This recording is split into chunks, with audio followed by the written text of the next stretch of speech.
right, beginning the trip down to Long Island for another convention. And this time I had to come over here to Burlington to get on the Ethan Allen train instead of the Vermonter going down Connecticut River because of the all the rain and flooding that we've had up here recently. But yeah, I'm going to be heading down to New York. I'm going to head over to the Amtrak station here in Burlington now. I'm all packed up and ready to go. Alright, I've made it here to the train station down by the Champlain lakefront. Burlington to New York City. That's where I'm going. Alright. The train should be coming in like an hour and a half, so I'm just gonna hang out here for a little bit. Maybe get some food if they have any here. And yeah, then I'll be heading south to New York City.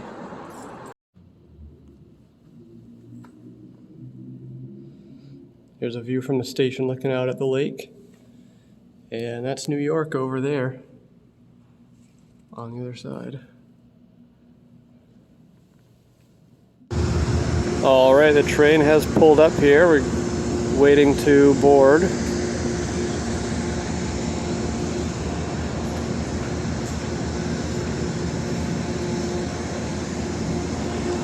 And then we'll be heading south.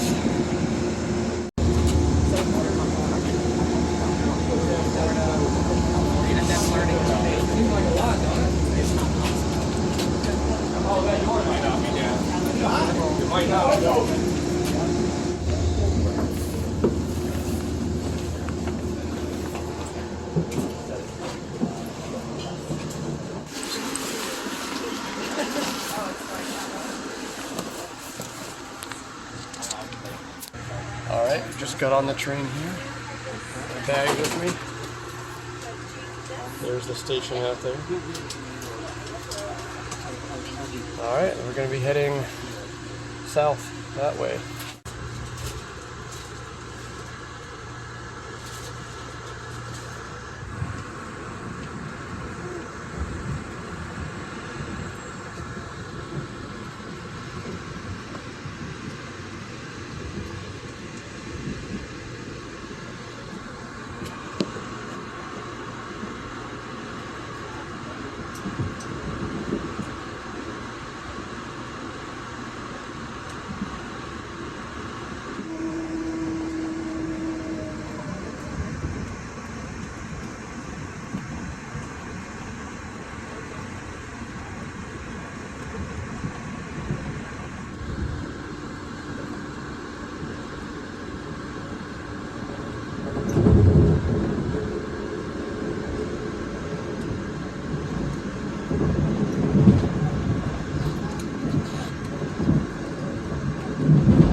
Alright, I just got off the train here, so I'm going to find the local transit, local rail to get over to Garden City. So I'll get some video of that when I get to that train. Alright, I just came up to the surface level.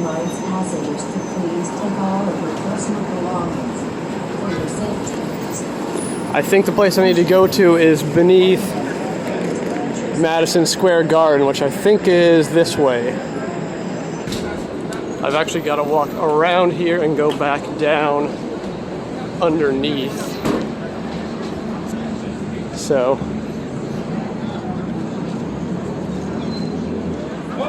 The Long Island Rail, I guess, is 2 levels down.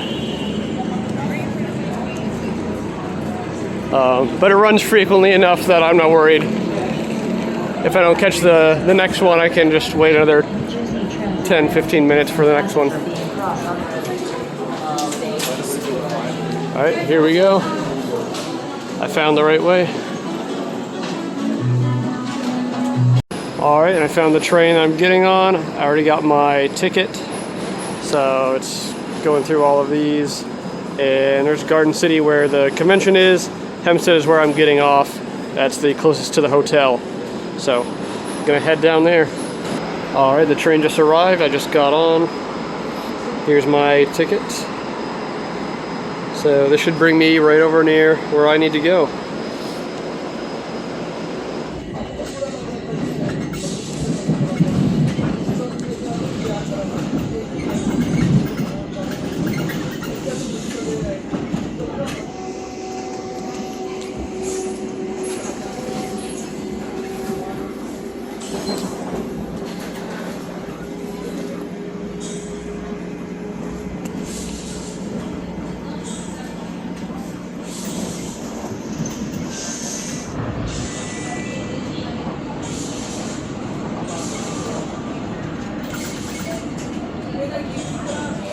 Okay, I just got off the train in Hempstead,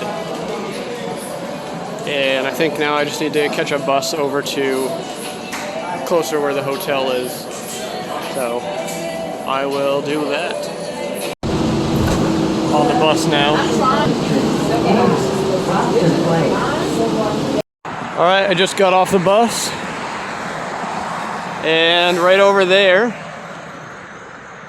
is my hotel. So I'll make my way over there.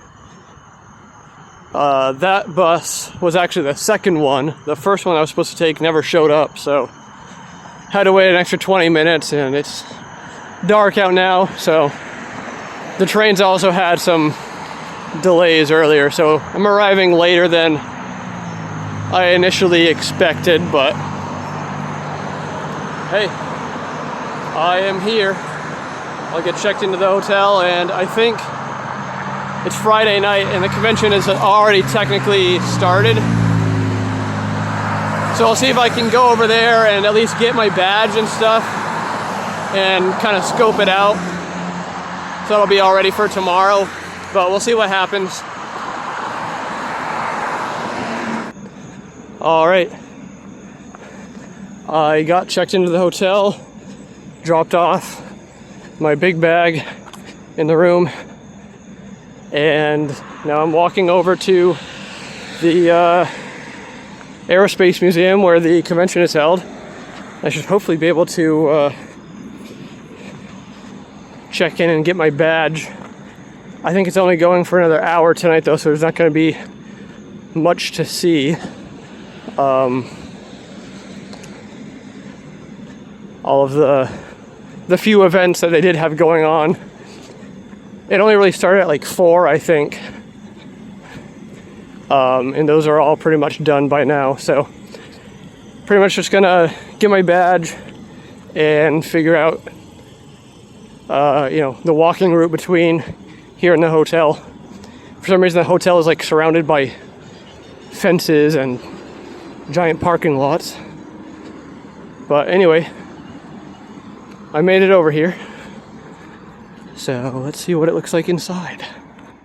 Okay, I made it over here to the Expo Center. I tried to go in and get my badge, but it's apparently too late. So I'm gonna have to just get that tomorrow morning.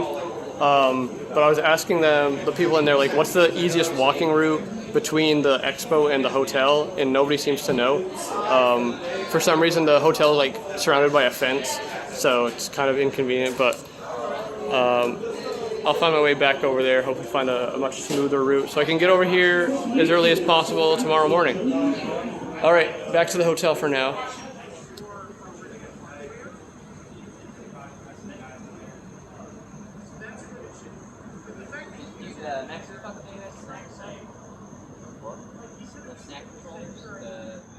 This is at the entrance of the driveway of the museum. They got this sign And this astronaut standing there to greet people as they enter. That's kind of cool.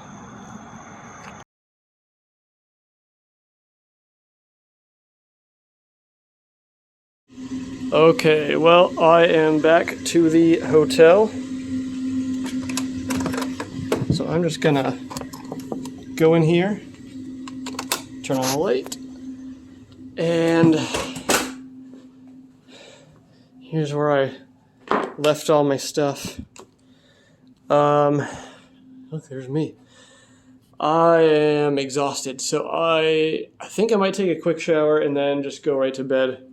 So, yeah, I'm gonna try to get up relatively early in the morning, get some free breakfast, and yeah, get right over to the expo first thing. All right, it's tomorrow morning. Just got out of the hotel, had some breakfast, and I'm gonna walk over to the convention center. I think during the daytime, with it being light out, I'll be able to find a better way to get there. So let's get over there and have some fun.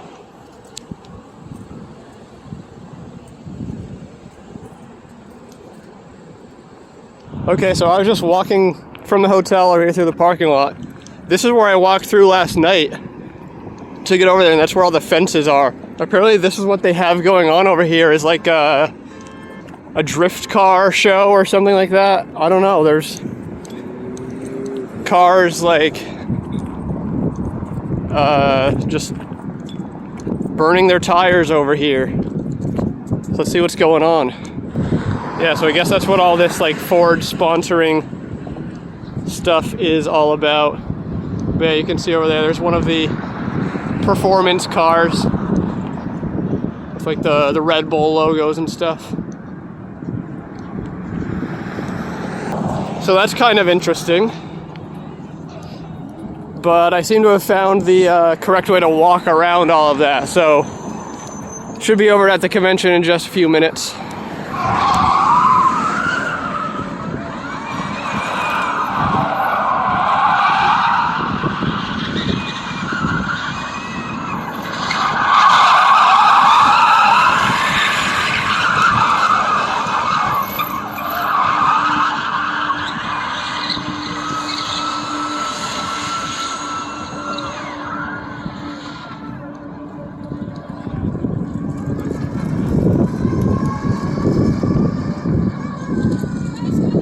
I think they're like taking people for rides in those things, going around and drifting. And that's a lot of smoke. Going all across the highway. And I can smell it too. And I guess over here on the other side of this lot, from where they're doing the burnouts, is it says Electrify Expo, and it seems like they have a bunch of different electric cars over here. It looks like mostly like crossovers and SUVs. I mean, there's a Tesla. So I guess it's like a car show or something. I don't know if maybe maybe they'll have some electric cars doing burnouts over there too. I don't know.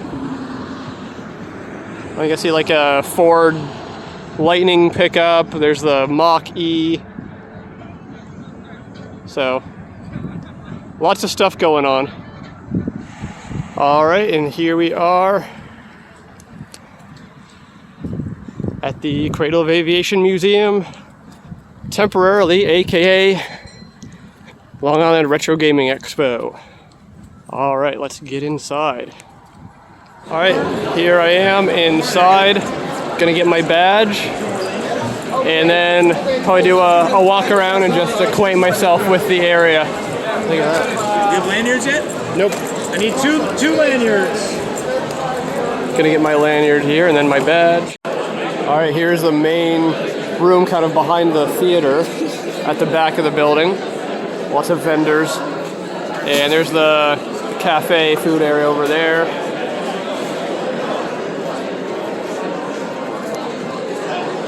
Alright, here's Adam Korlick with his Sega Pluto.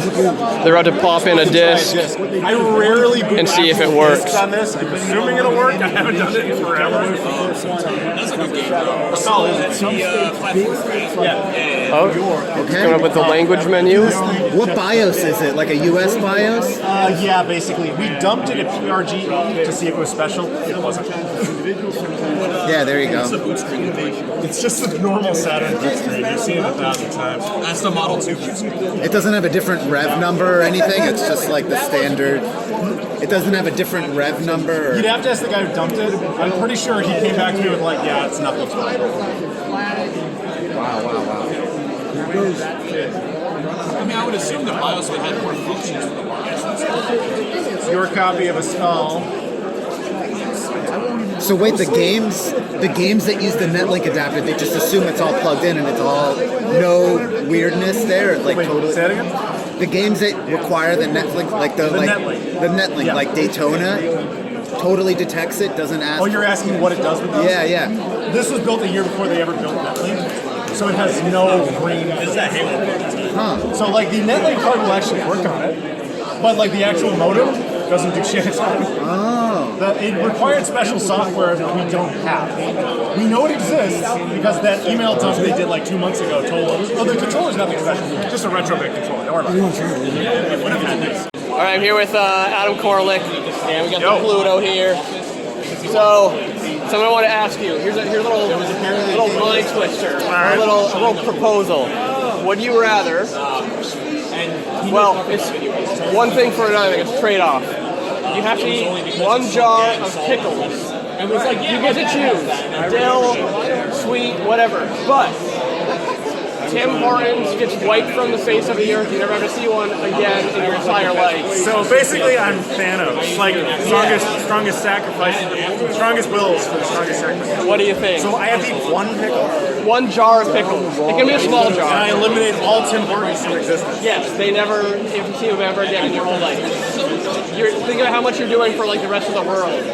Most notably. But the thing is, I'm never tempted to eat Tim Hortons either. So like, am I that good? Is basically the question. It's more, yeah. Are you gonna just do that for the sake of humanity? I think I would do it. You would do the pickles. I think I would do the pickles. I think I would try. I would suffer. Am I allowed to have other stuff with it? Yeah, you can. Like, It just has how to long go of a time frame? Like, I need the whole thing in an hour. Is it a day? throughout a day. Let's Within say, a day. If it's within a day and I'm allowed to have other things to wash it down, if that all It just has to Tim Hortons enter are your gone, body, and then Tim Hortons never. I would do it then. Yeah. Okay. I would do it for the sake of humanity. All right. Well, here you have it, Saint Adam, the Tim Hortons Eliminator. Thank you. Okay, and I think this is the arcade room, which is also one of the main airplane exhibit areas for the museum.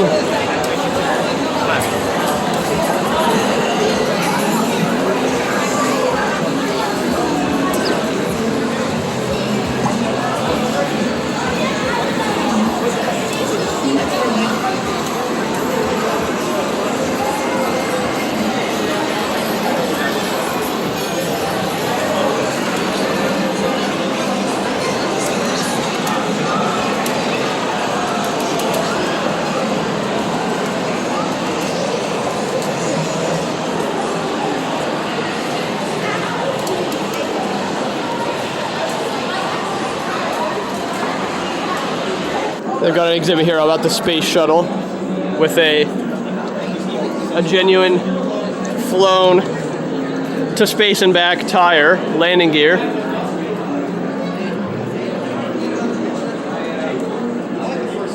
And there's a mock-up of Atlantis with, looks like Hubble in the payload bay.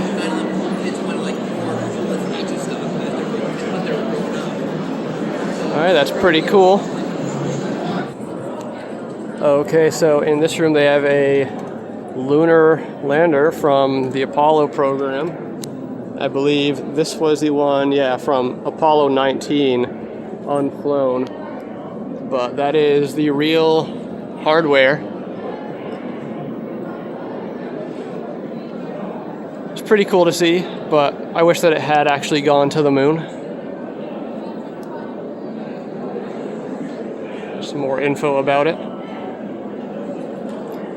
And for the convention, they have some old computer games set up here to play in front of this thing. All right, I just came up the stairs. So this is the second floor. Looks like they've got some more arcade machines here. All down that way.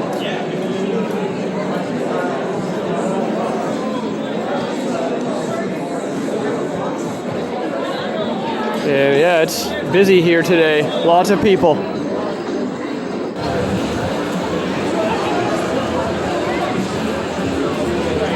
Looking down to the bottom floor. And then there's a third floor up there. All right, so they have this timeline of all of the video game consoles, all the different generations. So there's like, starts with the Magnavox Odyssey, goes through all like the early like home arcade systems, obviously Atari, Magnavox 2, Television, ColecoVision.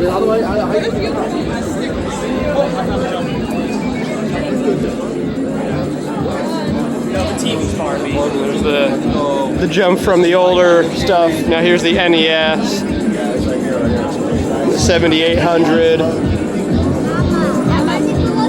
Master System to Genesis, TurboGrafx 16, Super NES,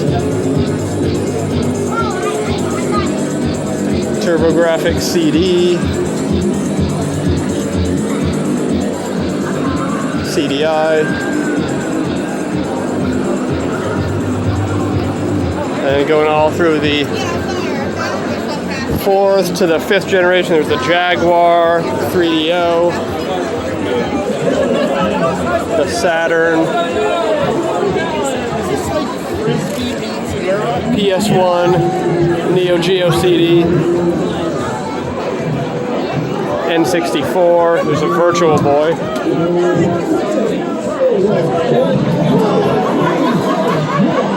And then onto the 6th gen, Dreamcast, PS2, Xbox, and GameCube.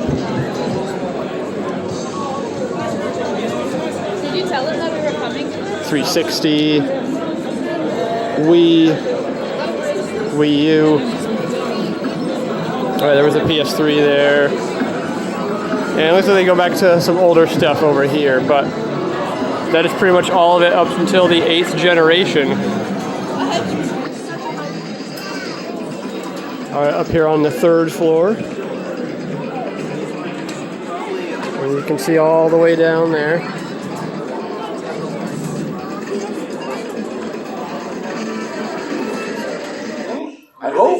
Have you been paying attention? So many things on the Xbox Series are coming out at 30 frames per second mocked. Starfield, 30 frames per second. Oh, Redfall, or whatever the hell it's called. 30 Yeah, frames but I per don't second. picture the Switch having something like a Starfield on it. No, but I don't think there's any guarantee that Nintendo of all companies, is just going to lock it.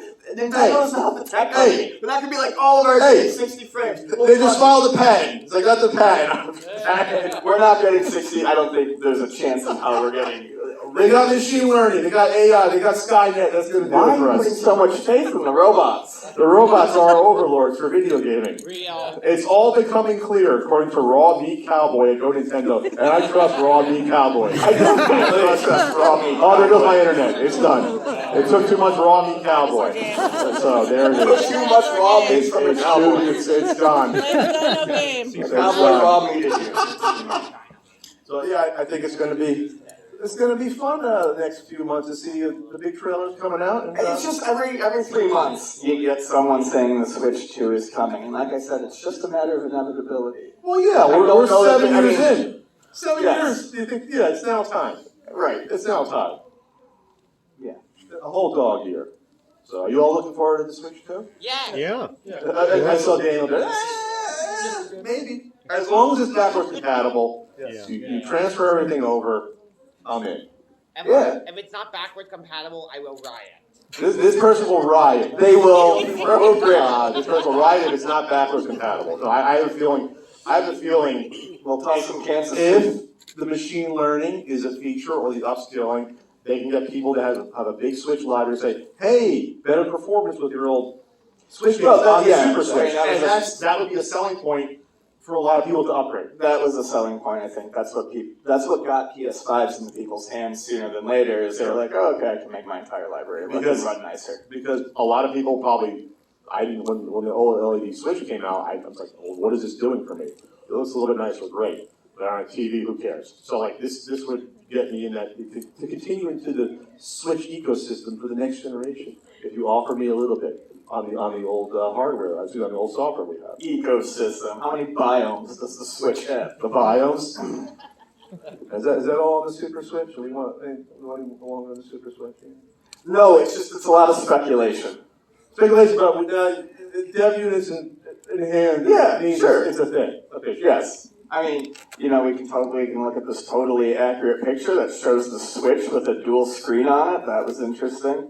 Oh, that's probably not. Little mock-ups. Yeah, that's probably not. Yes, that is clearly a picture of a Switch at 2DS. That's totally a 2DS with a Switch logo. Well, they're mocking it up. Image credit is someone at Lightframe. So It's clickbait from Tom'sGuide.com. Hey, I trust. Tom's Guide is my source of Toms. Who's Toms, Tommies, and Tom Toms. who? Yes. Well, we all have our favorite Tommies out there, right? It all comes back to Tommy. Burgers in LA, though. So, Ian, we also have a special scumbag seller of the week. This scumbag seller of the week is full description video games. Yep. On eBay. Full description video games. Watch us throw down some Italian pastries and have fun the rest of your weekend here at Long Island Richard and Expo. For the text, so go to 0A, target right there, automate, capitalized alphabet. Some games do have uppercase and lowercase, this one doesn't. And then you save this as Mario.tbl, or whatever you save it as, just so long as you know where it is. You can see I had to do that with Pro Wrestling, I had to do it with Dr. Mario, Route 16. Other games I've used, done this too in the past. And so now the good news is, you go to ROM, you can go to File, load table file, and then, where is it here? Table later, Mario, sorry to be insistent of my Northwest accent here. And so now you can start to see, so now we can actually find text that says, nope, capital letters. Mario, find, here we go. Nope. Off. And it says that, thank you, Mario. Thank you, Luigi. Butter Princess is another castle. Your quest is over. Press B to continue. Whatever the case is. What's a good 5-letter name? Tico. I'll save this as is for now. I do want to look up Tico one more time. And let's go to, thank you, Mario. Thank you, Luigi. Let's go up. Thank you, Mario. There it is again. Here it is. Oh. And this is the Princess in Another Castle. We will at least beat World 1-4. So that evening after the convention, I was invited to join Adam and some of his friends to go get dinner. And we went to a pizzeria over in Queens near the airport called New Park Pizza. Dinner was good. We had a fun time, and then we went back to our hotel. All right, I'm back in the hotel room. So here is my pizza box. We went out to a pizza place in Queens. Adam Korlick invited me to go along with him and some of his friends. There's a lanyard I had today. Switch over my Saturday badge to Sunday. But yeah, had some dinner. And yeah, here's all my stuff. The only thing I picked up today, other than little business cards and stuff like that, the only game I got was Clubhouse Games on the DS, which is something I've been looking for a while. Just hadn't found it until now. But yeah, so gonna pretty much just go to bed for now and then wake up and head back over in the morning. Actually, I just switched over the Saturday and Sunday badges. I took the Saturday one off and put the Sunday one on. This is the lanyard I'm going to use tomorrow, my PAX 2022 lanyard. I've got a little Oni Plays pin on there with the angry Cory face. Peaceful Cory. If I can get it to focus. It's peaceful, happy Cory. And then angry Cory. But yeah, this is the lanyard I was having on today. Just my NASA lanyard with my NASA pins. Because, you know, the convention's at a space museum, so hey, it fits. But yeah, this is what I'm wearing tomorrow. They got a cool, like, Zelda NES theme on the lanyard badges for this convention.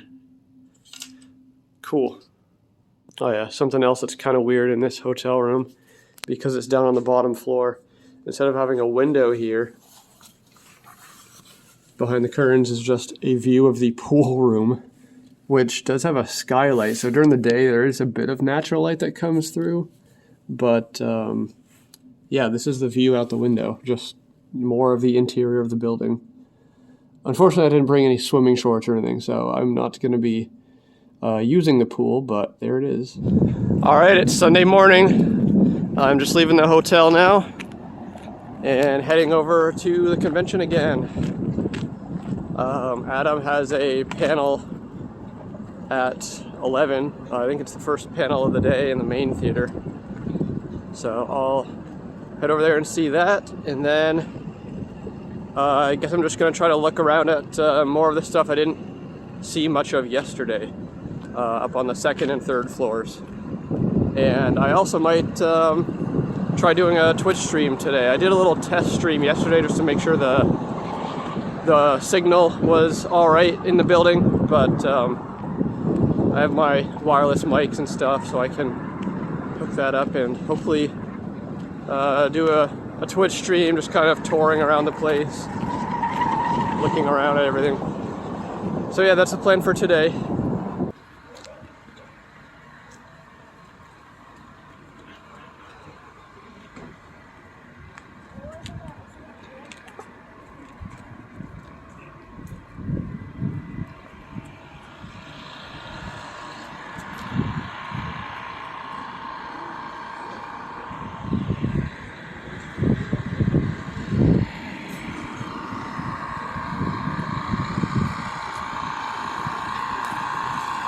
All right, let's head back into the convention. You ever see the Nintendo PlayStation? No, I never went to cons. That was a mistake. You should go to Long Island Retro more often. There's some really cool cons. This is like one of the best run cons I've ever been to, by the way, Joe. Appreciate that. Everybody give this man a round of applause. This show would not happen without him. But yeah, so what would you like to pivot to here? What do you want to talk about? Because we got a whole bunch of weird stuff. Why don't we start on that? Yeah.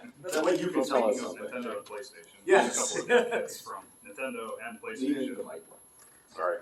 Yeah, here's a couple of dev kits from Nintendo and PlayStation. We have no idea why they used the same teal color between the two companies. It's funny. It's works an out odd that way. one. And they're different generations. So Exactly. like, Jaguar. They were selling off everything that basically wasn't bolted down. Office He built all this other stuff, and the idea was this handle exists for a reason. You take it around the office and just like lock it into mounts. That way, the dentist himself only has to buy one instead of buying multiples. Yeah. And the mistake he made is that on the bottom it uses SCSI interface technology, which is like 1980s tech, but he was trying to sell this in 2004. So everybody's like, I can't use this. I need USB. Hey, there it is on screen. There you go. Perfect. That's it. You can see the big port there on the back. And he was trying to sell it to that, and nobody wanted to buy it. So he's like, yeah, we mass produced the shells by like 10,000 units. If you ever look around on eBay or wherever and you see like random white Jaguar shells, those are Steve's. And he was hawking them on eBay because he's like, They were like 25 Yeah, he bucks was like, for and they were all shipped directly from Image, and he was like, whoever wants them, I gotta get them out of here. I can't use them. Didn't happen. The Saturn is obvious. The Neptune is what we end up talking about here, right there in the center, which we'll talk more about in a minute. Uranus or Uranus was skipped for pretty obvious reasons, and the Sega Pluto is right here in front of us. Yeah, so this video is mostly about the Neptune. So what ends up happening? Which one do you want to talk about first? Well, let's take a Well, maybe talk about the Neptune because it's actually on screen. So, a couple years ago, as I mentioned when I introduced myself, I've done work with the National Video Game Museum in Frisco, Texas. Joe Santulli, who also owns Digital Press Video Games, is one of the founders of this museum. And we went down once Adam had possession of the Sega Pluto. Which again, we'll talk more about in a minute. And we wanted to bring it down there because we're like, oh, they have a Sega Neptune. And the Sega Neptune, for all intents and purposes, was a consoleized 32X. This was about the same size as the Genesis Model 2 system. It's pretty much exactly the same. Yeah, but with its cartridge port, in addition to playing Sega Genesis games, of course, plays 32X games. And this was never released because the 32X was a massive failure and bombed probably within, 2 years? It's shaped like a nuclear explosion over the Genesis for a reason. 3D print something, I guess. And so he did, and there you go. It's been sitting there working ever since. So I had made my videos. I was kind of done with it. But then, of course, this whole thing with the Neptune comes up. And I asked Roger, I know this is bizarre. Can I fly out to California, take your retirement plan, and go away with it? And he was just like, okay. So he just let me borrow it, and I've had it ever since. I always message him, and I'm like, hey, man, do you want it back? Do you need it? And he's like, no, what's he going to do? I'm going to sit here in the shoebox. I'm not doing anything with it. So I take it to cons. Anybody wants to see it. It's just really rare piece of history. By the way, anybody wants to play it. Yeah, we have it set up out there. It's set up where next to John Riggs and Pat Contry. Yeah. Come play it. Yeah, so, but one of the cool things is, so the Japanese guy, because that's the other piece of the story, the guy who founded his in 2013, after we started making videos about it, he reaches out to us, he's like, we should maybe know each other, because there's only 2 of these things, and we're the owners, and we're like, yeah, but then the conversation didn't go much further until a couple months later, he's like, actually, you know what, thank you for making all those videos, I'm going to sell mine now. And we were like, oh, happy to help, I guess. And we're like, how much you trying to sell it for? And he was like, I'm hoping for $3,000 US. And we were like, good luck, because the thing was, since we had so much experience with the Nintendo PlayStation, that thing had sold undervalued, we think, at $334. We're like, and this thing is nowhere near as famous. Because every time we talk about the Pluto, he just said criminally underviewed videos. And it's just I don't think people care as much about it. So I don't think you're going to get $3,000. Heritage Auctions gets them $84,000. And then they talk to us later, and they're basically like, oh, you have the other one? You could probably get them $150K. And I told Roger, he's like, hold out for more. And I was like, okay. So that's unrealistic in my opinion, but the point is that guy sold it, and so now I don't know where the other one ended up. We do know that it ended up in somebody who's super private's hand. We don't know who actually possesses it, but that would make this one the only one that is publicly viewable. So I'm over in this area, and there's this giant flight simulator area over behind where all the planes and stuff are on the first floor. And yeah, this is a Sega flight simulator. They have a full, seated arcade setup for this. It looks like these were coin operated originally. But yeah, that's pretty cool.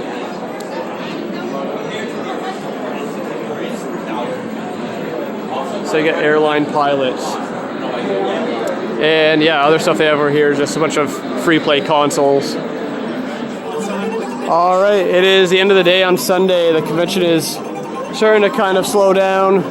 Some of the vendors are packing up. I am just kind of doing my final rounds, looking at some vendors. I did successfully do a live stream, so if anybody's watching this video that was in that live stream, we had quite a few viewers, so that went well. Just kind of walked around and did a tour of the place, live on Twitch. So yeah, I'm going to just check out a few vendors, maybe check out the museum store again. And then I'm going to head back to the hotel for the final night. Yeah, a lot of the vendors back there are already packed up. So, final few hours here at Long Island Retro. Here's the aftermath of the Mario Kart tournament. They had a confetti cannon go off, bottle of champagne.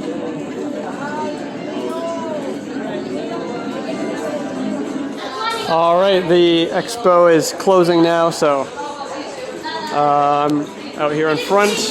Here's some of the food trucks. I guess people are still getting like some food, but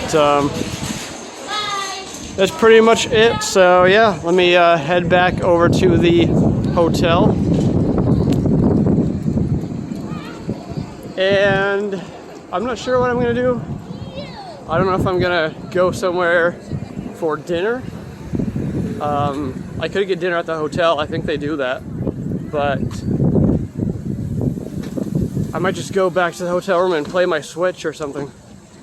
But that is it for the expo.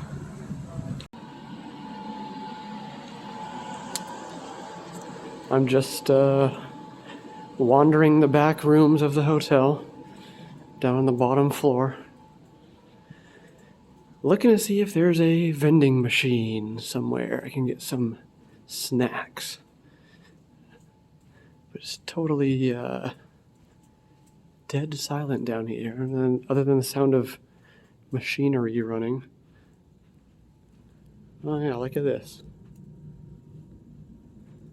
Totally not a creepy, empty room, just full of chairs. Nothing to see here.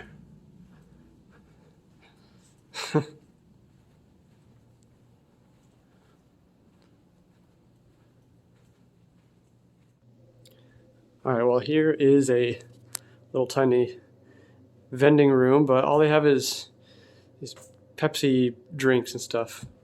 I could really go for some like ice cream bars or something. I don't know, let's see if I can find a place where they actually have snacks and stuff. Alright, I'm just coming back up the stairs here. Looks like this brings me close to the front of the hotel here. So I'm just gonna go try to find if they have snacks up by the front.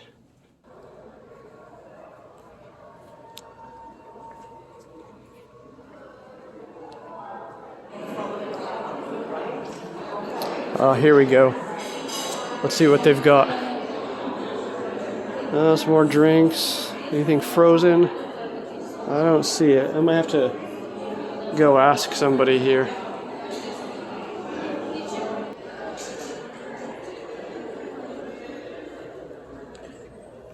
And here we have the purple room.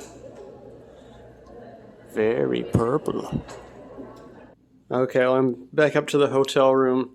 I ended up getting a couple snacks down there in the little snack room by the front desk, but I also just DoorDashed some food from local restaurants, so that will be arriving soon.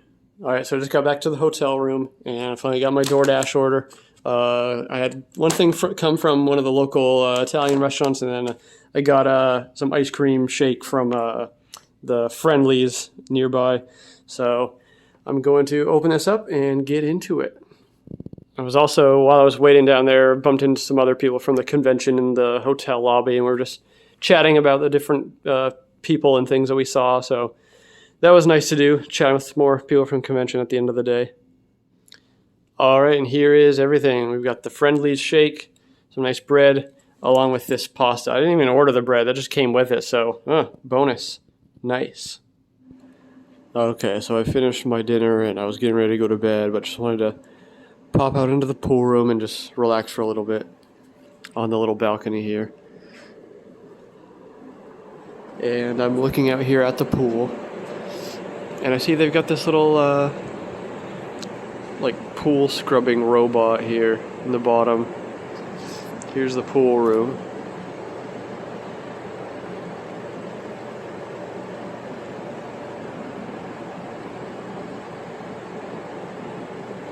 But yeah, there's this little robot here. You know, the whole rest of the place is empty. It's just this robot going around in the pool at night, doing its job.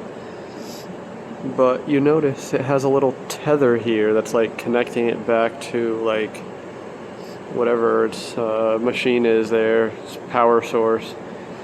And it's snagged around the handrail.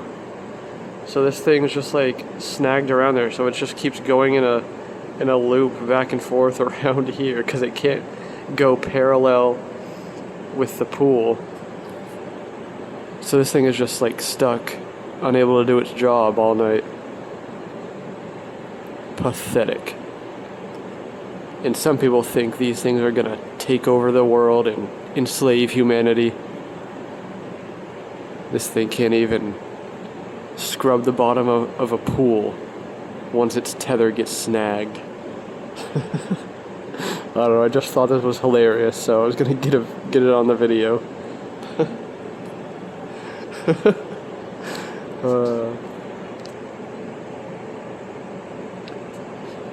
Little robot can't handle a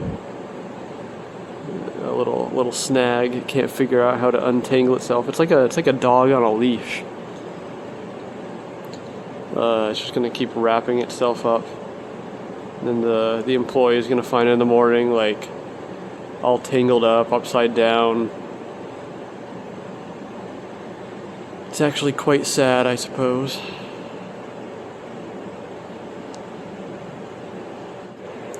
Alright, yeah, I'm going in. I'm going to bed.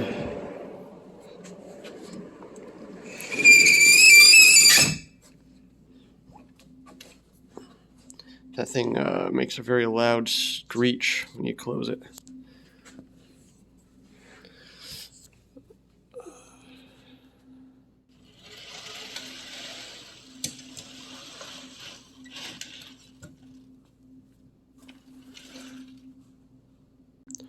Alright, it's Monday morning.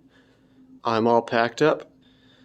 So it's time to check out of the hotel, and then I've got to go catch a bus to take a train to then get to the main train bringing me home. Alright, I'm gonna head out. Alright, I just got checked out. Let's head out of here.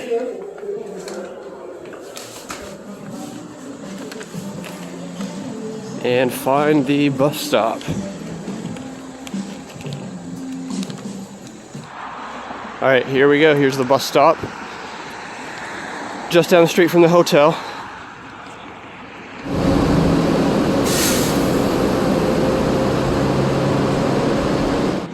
Alright, I'm back over here at the train station in Hempstead. And I just need to take one of the Long Island trains back to Penn Station.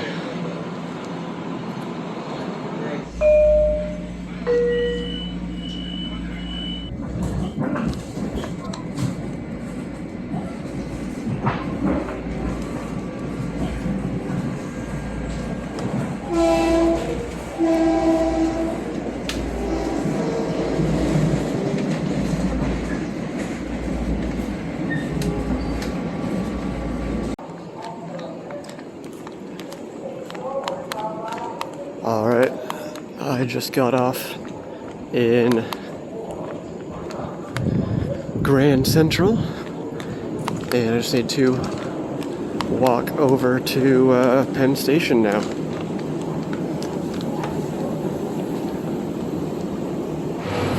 Alright, I just got out of the station, so yeah, walking over to Penn Station now. Shouldn't take too long.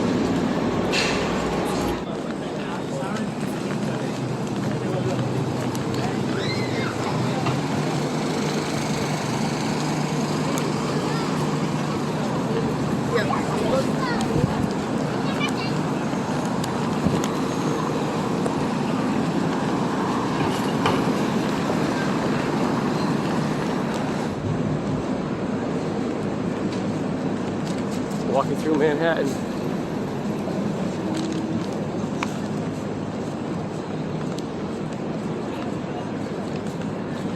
Haven't been here in more than a decade.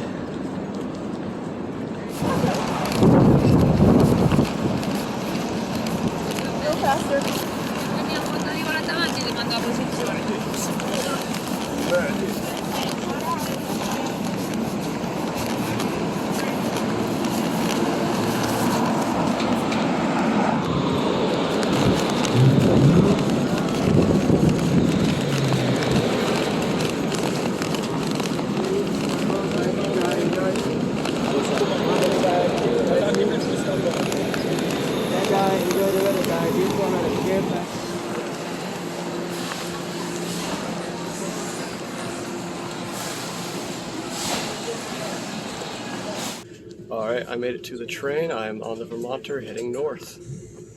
Here we go.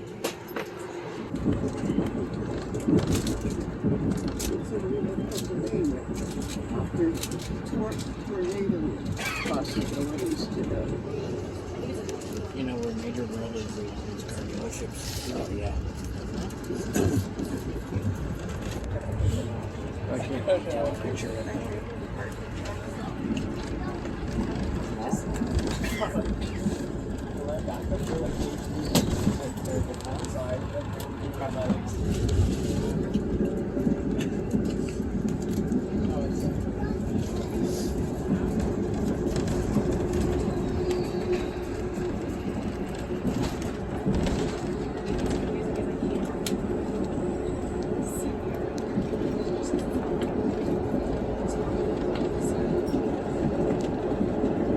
I've been over that bridge.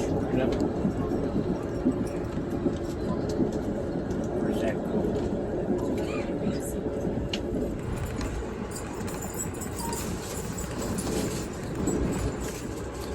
Back in Vermont now. Next stage stop is Bones Falls Station, Bones Falls, Vermont. Only one door open, so exit strict by member of the train crew. So I should be getting off in within the next hour.